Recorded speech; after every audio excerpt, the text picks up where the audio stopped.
শিবরাত্রি মানেই কিন্তু সমগ্র মানুষজনের একটা উচ্ছ্বাস উদ্দীপনা শুরু হয়ে যায়। এই মুহূর্তে আমি দাঁড়িয়ে রয়েছি শহর বহরমপুরের কাশিমবাজার এলাকার ব্যাসপুর অর্থাৎ ব্যাসদেবের মন্দিরে। ব্যাসদেব প্রায় এলাকাবাসীদের অনুমান যে প্রায় 350 বছর আগেই এই মন্দির প্রতিষ্ঠা করা হয়েছিল।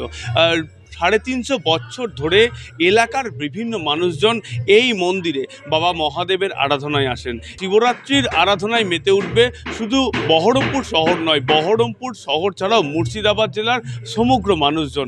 সেই ছবিই ধরা পড়ল আজ আমাদের ক্যামেরায়। এই মুহূর্তে আমরা কথা বললাম মন্দিরের সেবায়িত থেকে এলাকার বিভিন্ন সাধারণ মানুষের সঙ্গে। মন্দির কতদিনের পুরনো? 350, 1733-এ মন্দির স্থাপিত হয়েছে। এই মন্দিরের মূল উৎসব কি শিবরাত্রি? শিবরাত্রি গোটা শ্রাবণ মাস। এই যে শিবরাত্রি অর্থাৎ শিবের 4 প্রহর, আগামী দিন কখন থেকে শুরু হচ্ছে? রাত 12টা থেকে। সব থেকে প্রাচীন মন্দির আমাদের ব্যাসদেব বাবার মন্দির। 1733 শকাব্দে, 1811 খ্রিস্টাব্দে তখনকার যে এখানকার বিত্তশালী একজন পণ্ডিত ব্যক্তি ছিলেন, ওনার নাম হচ্ছে কৃষ্ণনাথ ন্যায়পঞ্চানন। ওনারই ছেলে রামসেবক দেব শর্মা, উনি এটা রানী ভবানীর মন্দির যে উল্টানো পদ্মের, দেখুন মন্দিরের স্ট্রাকচার যদি দেখেন তাহলে উল্টানো পদ্মের মতো, তো এরকমভাবে তৈরি করা। যদি মন্দিরের গর্ভগৃহ দেখেন তাহলে মন্দিরের গর্ভগৃহতে দেখবেন যে চতুষ্কোণ রয়েছে, সেই চতুষ্কোণের প্রথমটার হাইট হচ্ছে 25 ফুট, তারপরে 8টি পিলার রয়েছে।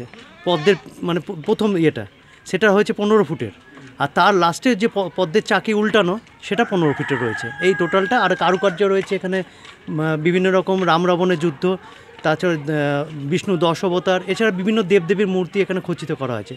এটাই বাংলা স্থাপত্য হিসেবে তখনকার দিনের মানে সবথেকে নামকরা মন্দির হিসেবে প্রতিষ্ঠিত হয়েছিল।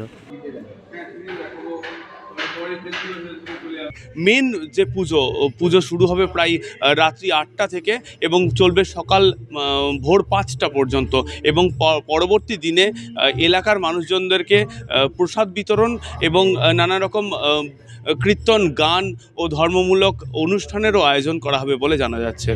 রাজতগিরি নিভং চারু চন্দাতং সং রত্না কল্প পশু মিগৌ বরাভীত স্তং ব্যাসদেব শিবায়। মুর্শিদাবাদের বহরমপুর থেকে সুদীপ রায়, ITV নেটওয়ার্ক।